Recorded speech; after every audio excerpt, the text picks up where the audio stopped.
Fall is all about cozy comforts, but when you're prioritizing your health, it's easy to feel like you're missing out. With Hero Bread, you can enjoy all your fall favorites because they're made with Hero Bread sliced bread loaves, tortillas, bagels, dinner rolls, and more. Try their all-new Hero Noodles with 12 grams of protein and just 80 calories. You won't believe Hero Bread's options have 0 to 5 grams net carbs and are high fiber from the taste and texture. They've even got small batch drops of indulgent favorites like the popular Hero Croissant. And right now, Hero Bread is offering 10% off your order. Go to hero.co and use code FALL25 at checkout. That's FALL25 at hero.co. All figures are per serving of Hero Bread. Contains 2 to 18 grams of fat per serving. See the product nutrition panels on hero.co for more information. Totally Useless Information with Nick and Roy is brought to you in part by Tom's Place, the finest in men's fashion. Located in Toronto at 190 Baldwin Street, in the heart of Kensington Market. Or visit toms-place.com. Hello, and welcome to Nick and Roy's Best of and Blooper Show. Some of you might be thinking, well, what's the difference? In this hour, we will showcase some of their interesting guests, funniest segments, bloopers, and much more. Let's start with Nick and Roy's conversation with Dr. Dituri, an American biomedical researcher and former naval commander. Also known as Dr. Deep Sea, he set out to stay in an underwater pod for 100 days. Thank you for joining us, and we are really pleased today to have a very special guest. Now, Roy, usually I tell the audience that we clean up the studio when we have special guests. To which you say, why? I guess you could say we hose down the studio. And the reason why we hose down the studio is because our very next guest has been living underwater, as at the time of this recording, has been living underwater. Wait a minute, Nick. What? There's something fishy about this. Hold on. So he's been living underwater. His goal is to make it to 100 days, which will actually hopefully be a Guinness World Record. We don't want to be schooled today on this show. School. Yeah, very funny, exactly, yes. So after 28 years of service in the U.S. Navy, he's now retired, but he decided, you know what, retirement is just for old people. So let's do this. Let's go underwater.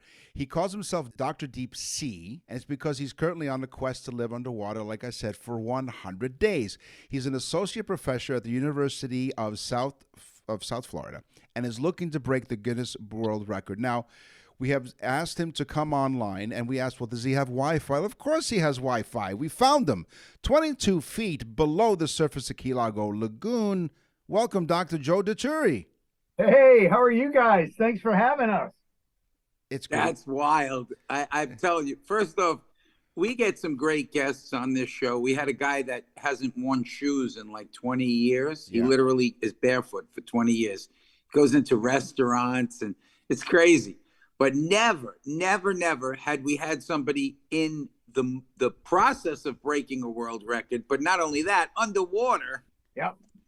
And this is amazing. So tell us why. Yes, why? That was my first question. Why? The why. Okay, the why is a bit long, but the Reader's Digest condensed version is that my entire life has kind of pointed me down this road. I did 28 years in the Navy, as you said, and when I retired from that, I got a call from James Cameron, the filmmaker, saying, hey, come out. I want you to look at my submersible out here in California. I just did this dive, and I want to loan it to Woods Hole Oceanographic, and you're an expert submersible guy, because that's kind of what I did in the military, and, hey, I want you to check out the evaluation of it. Okay, no problem.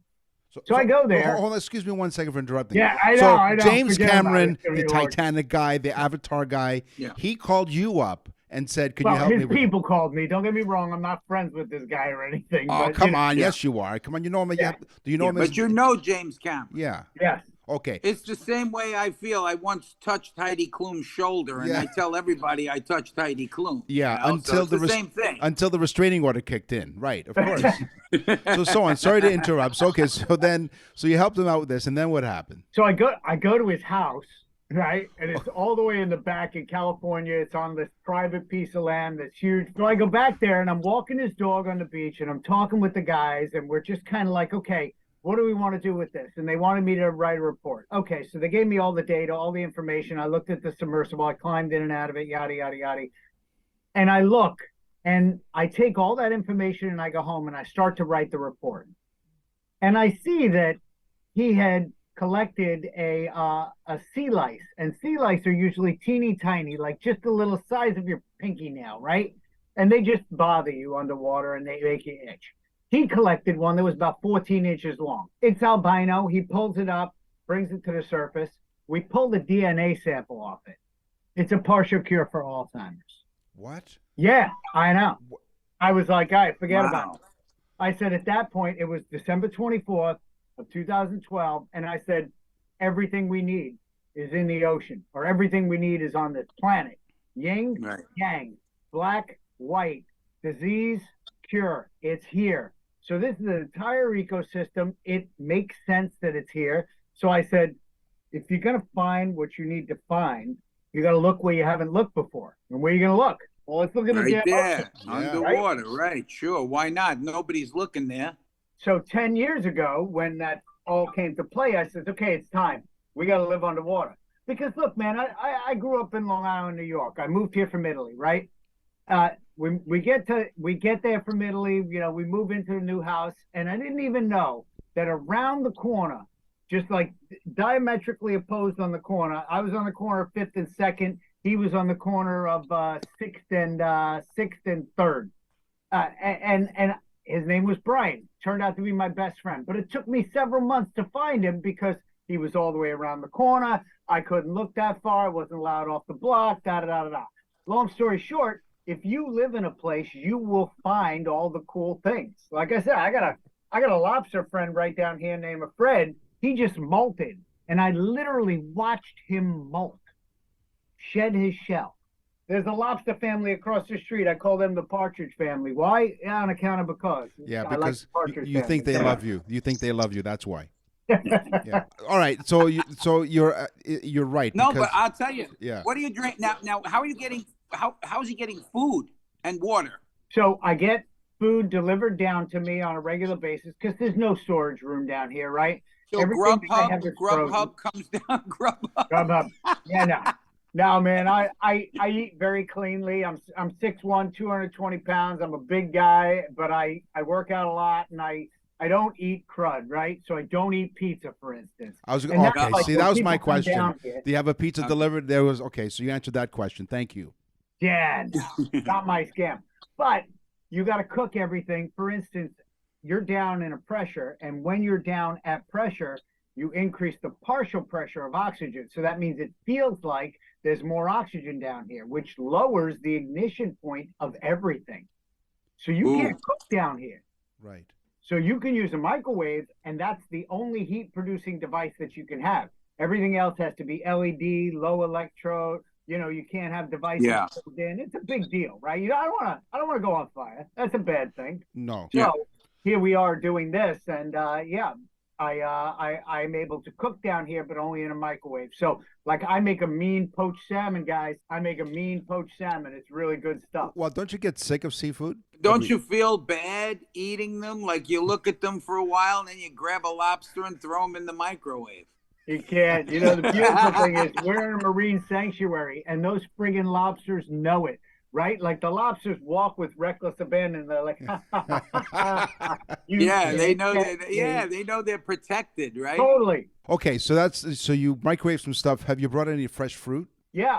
Interestingly enough, I brought fresh fruit down. Yeah. I brought bananas down. Bananas, okay. And when we brought the bananas down, one of the bananas was a little bit overripe, and the bottom of it, because it's a sealed case, unlike oranges, which are porous, apples, which are porous, the banana exploded. Oh, it was freaking hilarious. Yeah, from the pressure.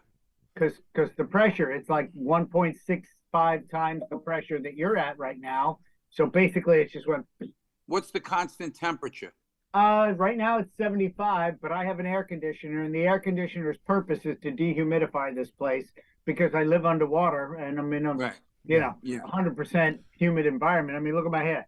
It's all jacked up every day. You're listening to Totally Useless Information with Nick and Ray with our very special guest, Dr. Joe Dituri. He is 22 feet below the surface of Key Largo in a tank. Now, this is not just any ordinary tank or a pod. Is this like a hotel or something? Can other people come down and book a space? Absolutely. You can book a stay down here. And anybody can. Anybody can come live down here. Now, let me just tell you, this is not, this is not the Marriott, right? This is So hold on. the biggest. You're telling us to dive? Is that what you're telling us? You guys are funny, man. You're killing Nick, you shouldn't have gone there, okay? This man is doing this. He has a purpose. That's right. You guys, I tell you. So you can book time. So you can go online and just like almost like instead of an Airbnb, it's like an underwater B&B, I guess. 100%. So you can come, you can stay, but the beds are basically twin sizes, the biggest bed. Are they water beds? They are not water beds. 20,000 out-of-work comedians, and this guy's trying to be funny. Well, the key word there is trying. Yeah. Gee, so the top bunk is only about as wide as my shoulders. Thank God I'm the big guy, and I never sleep in the top bunk, right? Okay. So, I mean, it is not someplace where you can hang. Yeah, I got a legitimate question. So you are also obtaining data while you're down there for scientific purposes, correct? 100%. And that's really what it's about. The 100 days, I could care less. The record's 73 days, 2 hours. So, but that's not what this is about. This is literally about the scientific nature of the mission. I want to collect data on what happens to the human when they live underwater, under pressure for a long period of time. Because look, we are going to space, right? That's the Where the Hell is Hanksville t-shirt, right? Hanksville is Mars Desert Research Station, and I was there on mission 192, and we're talking about going to Mars. Our closest home and transfer window right now is 6 months. That's the closest. So I'm looking at being down here just over 3 months. So we haven't figured out the isolated, confined, extreme environment stuff yet. We haven't figured what your focal point changes when you only have a 15-foot visual acuity, right? There's so many things that have to be worked out. What happens to people when they're sort of isolated in this environment, right? You can lock out and go out and clean the window, which I do pretty regularly, but that's about it. You got nowhere to go. You got nothing to do. You can't go to. Yeah, I think I would kill Nick after 100 days. I'd probably kill him. How about 100 hours? Dr. Joe, thank you very, very much for your time, and good luck with everything. Thank you, guys. That's Nick and Roy with Dr. Dituri. He managed to emerge after 100 days in the underground pod. When we come back, Dave Phillips from Environment Canada shares some of his favorite weather stories. You're listening to the Blooper and Best of Totally Useless Information Show with Nick and Roy. Welcome back to the Blooper and Best of Totally Useless Information Show with Nick and Roy. Listen, laugh, and learn. Senior climatologist from Environment Canada, Dave Phillips, joined Nick and Roy to share his favorite weather stories. Dave, how many weather stories would you estimate that you've compiled over your 50 years plus? Well, I would say at least 30,000 plus. Some of them are real head shakers and clear your hair. Others are saying, wow, I knew tornadoes did that. And here's another example of it. People send me stories. I have to verify them. We have over 8 billion records in our archives with Environment Canada. So I can check to see whether a storm did occur on that occasion. But hey, I think it's very, to me, it's entertaining. I think I learn a lot. I love to look at stories from the past and really, gee, wow, I've been invited to more wine and cheese parties to regale people about the weather history of our past. And we want to hear about stories not in Toronto or Ottawa or Washington. We want to hear about it from our own hometown and how we have seen and we've survived. I got a couple that I'd love to share with you. Sure. I mean, hard to break down only 3 or 4 of a list of 30,000, but Oh, we have time. We have lots of time. We'll use this in Okay. I mean, we can set up a cot. We're ready to go. No, you can start with one of your favorite. Like if someone came to you and said, Okay. "Hey, what's the most favorite weather story you love to Your tell?" all time, yeah. Your Well, all time. I mean, we are in Canada, we are the snowiest country in the world. No question about it. We're the second coldest, but we're the snowiest. And our average precipitation for the year, well, 39% of it is snow. The world's average is 6%. So there are many people in the world have never even made a snowball, but every Canadian has. But one of my favorite stories is the snowiest day in Canadian history. Now, right now, the record is about 145 centimeters or 57 inches of snow that fell in February in a place in British Columbia, Tatsik Lake, 145 centimeters. But before that, that was back in 1999. But before that, the all-time record was less. It was about 112 centimeters or 44 inches of snow. And it fell in a place in southwestern Alberta in the sort of Waterton Lakes National Parks area. But it was the date it occurred that is most spectacular. 1963, June 29th. 2 days before Canada Day came the heaviest snowfall in Canadian history. And I said, I'd love to have been there to watch Americans wake up to find snow to the tip of their tent poles, wondering why they didn't go to Mount Rushmore for their summer holidays. There it is. In the middle of summer, we got what we're famous for is all the snow. And so that was, and again, it's the fact that you get warm air and moist air, but cool enough to cause snow, and you get a big dump of snow. But I have another snow kind of survival story that is kind of neat. Okay. There was a farmer, a hog farmer northeast of Edmonton, who lost a market-sized hog during a blizzard back in 1956. So he couldn't find the hog. The hog went and just disappeared. Well, 3 months later, the farmer was digging around where he thought the hog trough was, and he noticed the snow moving. And so he dug down deeper, and out came the pig. It had been hibernating there for 3 months, 93 days. Now, it had weighed 243 pounds on entering the snowbank, but it now weighed about 75 pounds. But when it got up, it kind of, staggered a bit and then walked to the pig shed like nothing had happened. Wow. Now, Dave, can you please tell us exactly where that was? Because Nick and I can make a fortune bringing rotund people, husky people. We can bring them up there, put them in the snow, come back 3 months later, and they'll have lost all their weight. And then ask for bacon and eggs for breakfast. Exactly. Now, one of the many accolades and awards that Dave has won, including the Order of Canada, that must have been a really high honor, because I think that is the highest civilian honor that one can receive in Canada. Is that correct? Well, I think it is. I was very, really overcome with pride and thinking of all of the, and if just a government employee who loves weather and puts things together to entertain and educate Canadians can get an award like that, well, it's available to anybody in Canada. So I felt very honored. It was about year 2000. It was by Adrienne Clarkson, who was the Governor General at that time. And as I was walking up to her and to pin the medal on you, and I thought, well, what is she going to say? And she's going to say, oh, you must be very proud of yourself. So she said, I believe everything you say. And I thought, and so I said, oh, I fooled another one.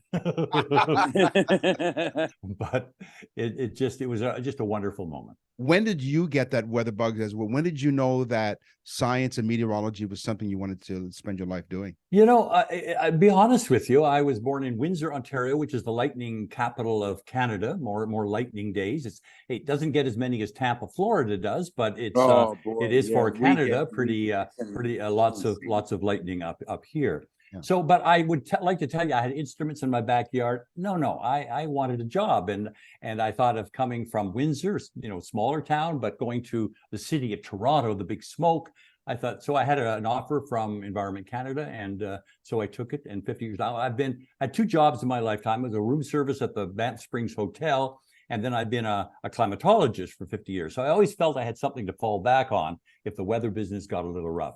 No, Yeah. I think you did okay. Now, you wrote several books, and I think one of the titles is, Did Niagara Falls Ever Go Dry? And so we'll ask you point blank, did Niagara Falls ever go dry? It did. I mean, we've seen the American Falls dried up a couple of times because the U.S. Corps of Engineers turned it off to repair the rocks underneath. But this is the Canadian Falls, the Horseshoe Falls, 10 times the size of the American Falls.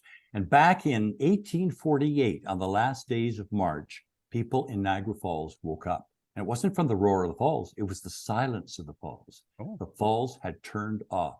And people from Buffalo and from Hamilton, they came down in droves to watch this incredible wonder of the world gone dry. People walked out on the riverbank and into the dry riverbed. You could see some of the pools of water and fish and other animals just floundering in the water.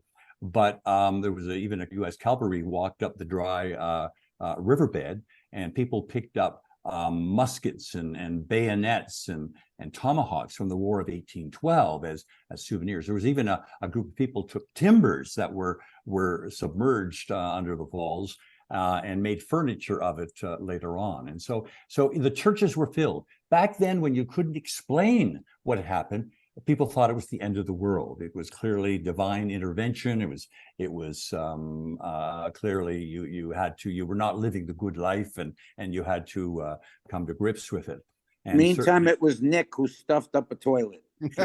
Well, it was a stuffing up, exactly, because 30 hours later, somebody could hear that sound, and the falls resumed itself. What had happened, guys, was in Lake Erie on the sort of the neck into the Niagara River, the ice had broken up and had wedged in there and had blocked the flow of Lake Erie. Well, back then, there's no meteorological service. There's people didn't really know about it. It was a distance away. And so they And what year was this?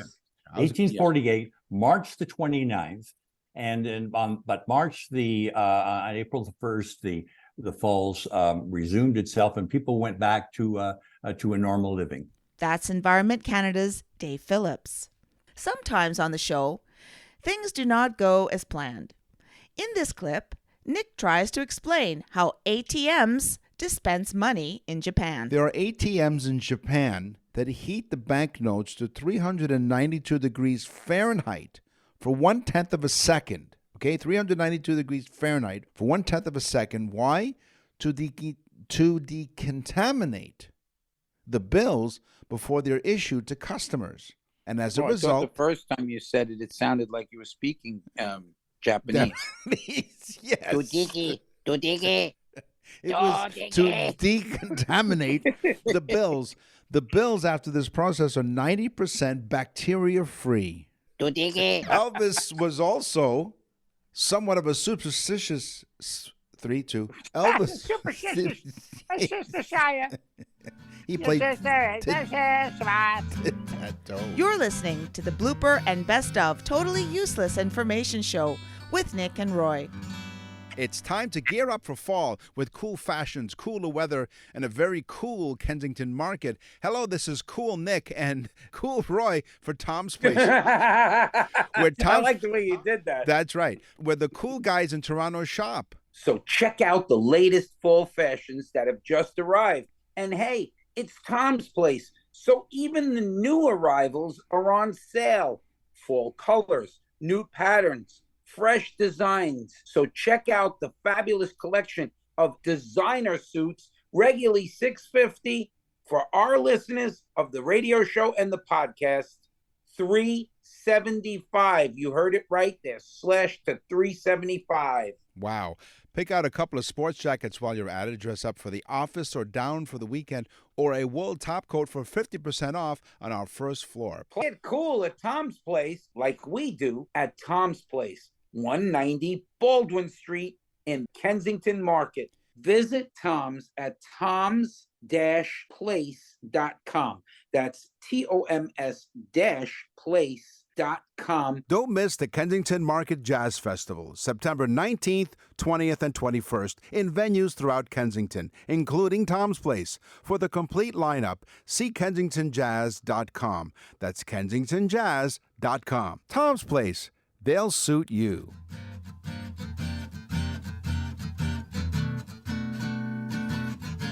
You're listening to the Blooper and Best of Totally Useless Information Show with Nick and Roy. Listen, laugh, and learn. Sean Shapiro, now a retired Toronto police officer from Traffic Services, joined Nick and Roy to talk about some of the obscure driving laws still on the books today. Hey, joining us, I'm really excited today. So here's another one of my personal friends, one of our colleagues at radio, actually. TrafficCop.ca is his website, and he's going to come on and talk to us about all kinds of weird and wacky laws that are on the books and crazy stuff people have done on the road. Please welcome. Sean Shapiro is on the show. Sean. Yay. Hello. Welcome. Thanks for having me. This is lots of fun. It's great to be had. You know, I think, wait, that didn't come out right.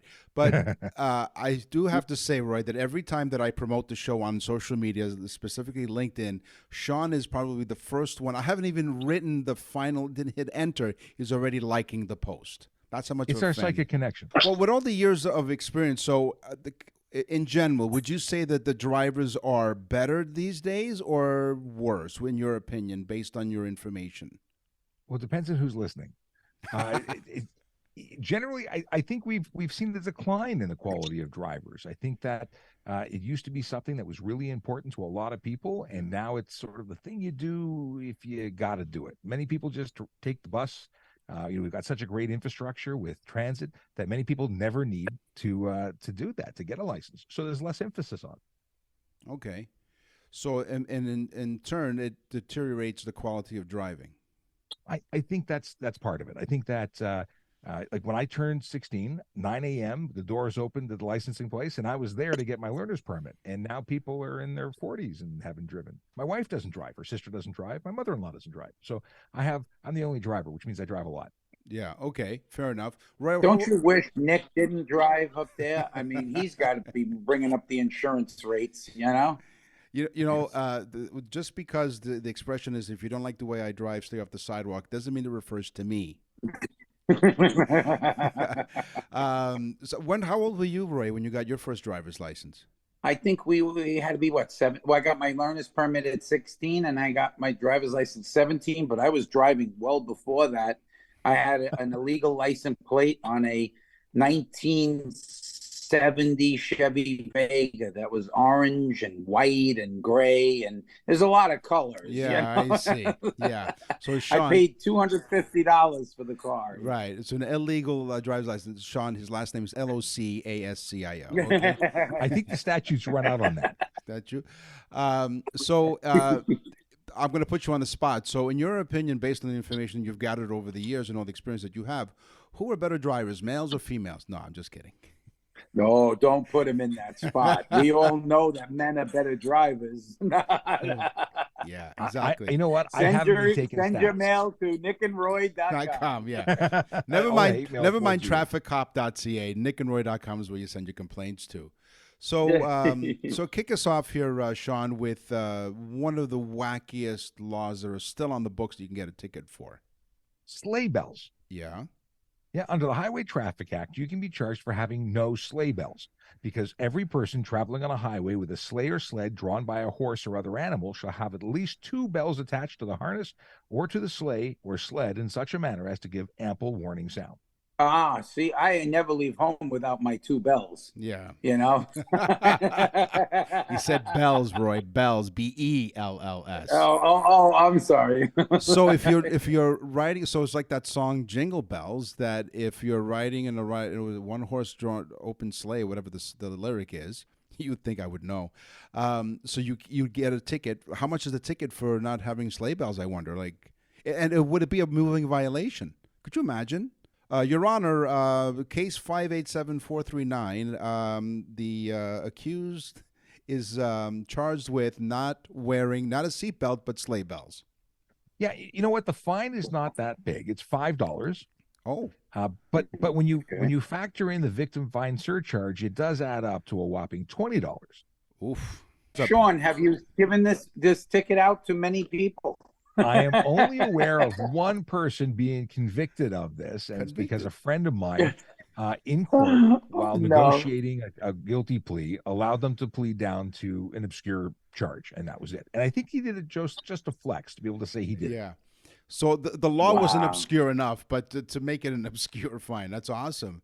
Okay, so it's just like when you're speeding and the officer is kind enough to put it down to like 15 kilometers less so that you don't get demerit points or whatever. I wonder if there are any demerit points on no sleigh bells on your sleigh, and maybe a lump of coal. Maybe that's your demerit point.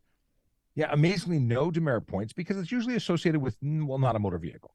Okay, all right. Yeah, and plus the fact, how fast could they be going in the sleigh anyway? You know, I mean, really. Okay. You know, well, you got to have has me circling back to. It's my understanding that there's a 20-kilometer-an-hour speed limit on horses, but I've been unable to confirm that. Oh, I got one for Sean. I got something for Sean. Sean, do you know who the person is that got the first speeding ticket? It's not me. I do not. It's not me. Don't say it's me. It's not. Okay, Dayton, Ohio, circa 1904. Harry Myers got the first speeding ticket. He was traveling 12 miles per hour. I believe it was a 10-mile-per-hour zone, and he got a speeding ticket for doing a whopping 12 miles per hour. Harry Myers, Dayton, Ohio, 1904. Wild, right? You know, now that you say it, I think I've heard that before. Yeah, I think. okay. No, not maybe not on this. This is totally useless information. Didn't say we didn't repeat ourselves because, after all, the attention span of a goldfish is 2 seconds. Well, I wonder if I heard it on your show or not. It sounds so familiar. Maybe it's your voice. You make everything sound like it's real. Well, but there's a compliment. It's a great compliment. That's all the used cars I sold. He was a car salesman for years. As you're listening to Totally Useless Information with Nick and Roy, our special guest is Sean Shapiro. Give us another fact. Another fact. Do you know it's illegal to drive with someone in your trunk? Yeah, I tried that in the Bronx years ago. Yeah. Body adds another element of potential criminality, but just for having a person who is alive and well in the trunk is against the law and actually qualifies for stunt driving. Yeah. Wow. That's why I hate SUVs. You can't cram bodies into them without somebody saying it, you know? Unless you have one of those tonneau covers, you know? Yeah. Those are always good. To the lawyers out there, send your affidavits to nickandroy.com/Roy. Okay, wait, I got one for Sean. I got one that Sean's going to love. So we did the United States. What's the first speeding ticket in Europe, Sean? Now that I definitely don't know. Okay, I got it. 1896. 1896. Now, I'm not sure what he was driving. It may not have been a vehicle. It may have been a horse. He was given a speeding ticket for 8 miles per hour in Kent, England. His name was Walter Arnold. He is the first European speeding ticket, 1896, 8 miles per hour. That's crazy. You could really hurt somebody. yeah, 8 miles per hour. So you couldn't even yell at somebody. They could run up and smack them. Yeah, I was going to ask you. So 8 kilometers an hour. What is that in Canadian? What? 8 miles? 8 miles an hour is 12.8 kilometers per hour. Okay. All right. Yeah, that's not even enough to blow your hair. You know, I mean, listen, well, you guys don't know, but okay. Yeah, exactly. Yeah. Sean and I went to the same barber. We told him take a little off the top. We are aerodynamic. Aerodynamic, exactly. Aerodynamic. We are. Go ahead. I never told you what the fine was for driving with someone in the trunk. Oh, I'm sorry. I beg your pardon. That's right. We went all over the place. Oh, yeah. Come on. That's right. You know what? Yeah. You can probably charge us with reckless driving because we never finished that thought. It falls under the same category as if you were driving 50 kilometers over the speed limit or if you were doing a wheelie on your motorcycle or drifting or burnouts. It actually has a range of $2,000 to $10,000. Whoa. And as soon as you're caught, it's a 30-day suspension on your license and 14-day impound of your vehicle, and you could even go to jail for up to 6 months. Sean Shapiro, thanks once again. We'll connect with you another time. We can come up with some more zany laws that are on the books, still on the books, and also maybe some stories as to some sob stories and ways people try to get out of tickets. Thank you very much for joining us. I've got tons of those. That's Sean Shapiro, the former TikTok traffic cop. Coming up next, news from around the world and a fake pharmaceutical product invented by Nick and Roy. 3, too. Let's set a mobile. Yeah, I see, but yeah. Give me a boom, boom, bop. If you play it backwards, it might be English. You're listening to the Blooper and Best of Totally Useless Information Show with Nick and Roy.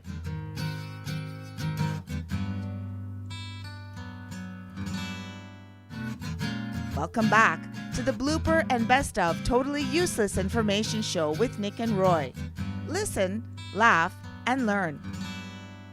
Nick and Roy have an amazing product. Special birthday and anniversary messages for your loved ones. Now, we get a lot of mail, folks, but honestly, most of the mail that we get has to do with either the birthday message recipient or people that heard the birthday message. If we get 100 emails, honestly, 40, 50 of them are about the birthday messages. And it's because it's such an amazing gift. It's reasonable. It's very inexpensive. Mm-hmm. And we do a mini show for the date that person was born or an anniversary date. We do a show about what was happening on that date. Useless information. And we do a whole mini show. Go to nickandroy.com. Go to the Nick and Roy store. Click on birthday message. You'll see there's a sample. Hit the sample. You'll get to hear one. It's phenomenal. It's one of the best gifts that you'll ever give to somebody, especially somebody that you say has everything. They don't have this. Here's an email that I got from somebody who just did recently. She says, "Thank you, gentlemen!" Exclamation. She doesn't know us. Very funny. She says, very funny, interesting, and lovely to hear my husband's own voice at the end of it. So we give you the opportunity to record a personalized message that we include in there. So go to nickroy.com. It's really great. We have the grandkids sometimes leave a little message. It's so great, folks. Do it. Do it. She says, a birthday blessing indeed. nickandroy.com. If you've been a loyal listener, you know that Nick and Roy end the show every week with news from around the world. One of the more popular stories is the one from Stupid Criminals. It's time for the news. And now, from around the corner and around the world, this is TUI News.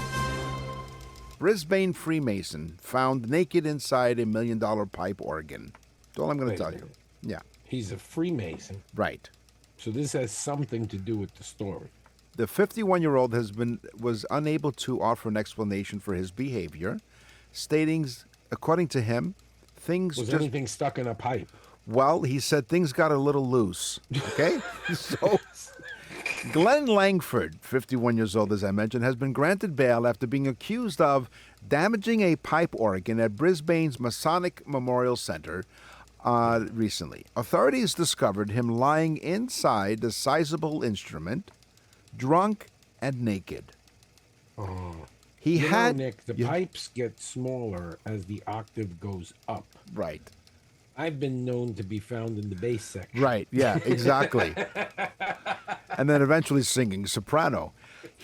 Speaking of sopranos, he had with him a remote-controlled police car, a toy gun, and that's what they found on him when he was arrested. So he was playing cops and robbers in the nude and ended up in a pipe organ. A large pipe organ. That's correct. So he was nude, though.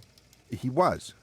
He allegedly... His pipe organ was exposed. It was, but also it was floating because he broke into the establishment and flooded the premises by turning on the taps, which set off the fire alarm, alerting the police of his presence. So he flooded the place. Right. Naked. Yes. With a remote control car. Yes. See, he's a stupid man. He should have bought a remote control boat. Right.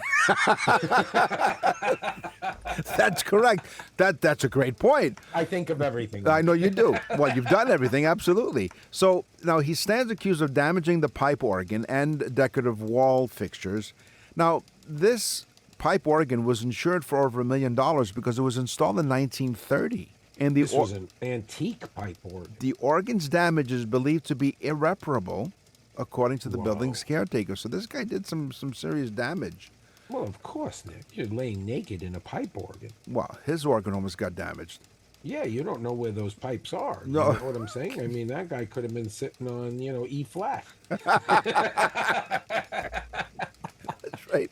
And let me tell you, if he's a special guy, he could have took a whole cord. Boy, and he sang harmony, oddly enough. Langford's lawyer told the court that his client had drunk a bottle of Johnny Walker Scotch. A bottle. Oh, so this guy was really gone. And he entered the building with every intention of distributing food to the homeless. Which he said to himself, the homeless will be in a Masonic temple at 2:00 in the morning. Yes. According to the court records, they heard that Langford had recently lost his job and begun drinking heavily due to the breakdown of his 16-year relationship. Oh, so this guy lost his wife, his job. Yeah. I mean, he's a walking country western song. He is. Which, by the way, Roy has written a country song or two as part of his many things. That's why he was in the pipe organ. He was playing like, "Don't break my heart." In E, and you know what? In E flat, ironically enough. So, I mean, you know what? Based on your email, on your mailbag, where you said the couple got together because they're listening to our show. See, this was Langford. This was his problem. This was Mr. Langford's problem. He did not listen to Totally Useless Information with Nick and Roy. He was released on the condition that he not venture within 100 meters of the center. When queried as to why he was found naked in the Oregon, he told the news station he does not have an explanation. Well, of course not. Like, how could you explain that? Simple can of beans and boom. Boom. Before you go, here's how Nick and Roy somehow wound up inventing a fake pharmaceutical product. For some reason, we think that everything that, there's a commercial on TV and they go, oh, gotta get Farleva, and it's like, and we think that this came from space. Right. No, they use the same stuff that's on the earth here to make Farxleva. Farxleva. Please consult your doctor before consuming Farxleva. Side effects. I like it. It's a marketing genius. It is. Farxleva. We recommend that you take please ask the your commercial, doctor. I could just see it now. Why not take it? What the fark? Consult your doctor for further information. Farxleva. Some side. It's even a jingle. So, check your doctor. Check with your doctor before consuming this product. Also, some side effects include more time on your hands because you have less of a social life. They're all the same side effects every time. I know, exactly. Swollen, dizziness, blah, blah, blah. That could lead to death. It's like, what the hell is that? And people are like, prancing in the fields or something. They're really, really happy, but can cause death. Yeah, wow. And please don't take this while operating machinery, driving, or breathing. Farxleva, available on Amazon. Don't even ask your doctor. He seriously doesn't know what he's doing. What you should do is ask your doctor and record his response. Where the hell are we anyway? We've just taken Farxleva, and these are one of the side effects. Side effects is just blurting out stupidity. Which we do every week on Totally Useless Information. We're ODing on Farxleva right now. We want to thank you for listening to the Blooper and Best of Totally Useless Information Show with Nick and Roy. Next week, they will celebrate 300 episodes. 300. Can you believe it? They will look back at some of the highlights since the show started 6 years ago. This is the Voice Lady, on behalf of all of us at Totally Useless Information with Nick and Roy. Thanks for listening. Totally Useless Information with Nick and Roy has been brought to you in part by Tom's Place, the finest in men's fashion. Located in Toronto at 190 Baldwin Street in the heart of Kensington Market. Or visit toms-place.com.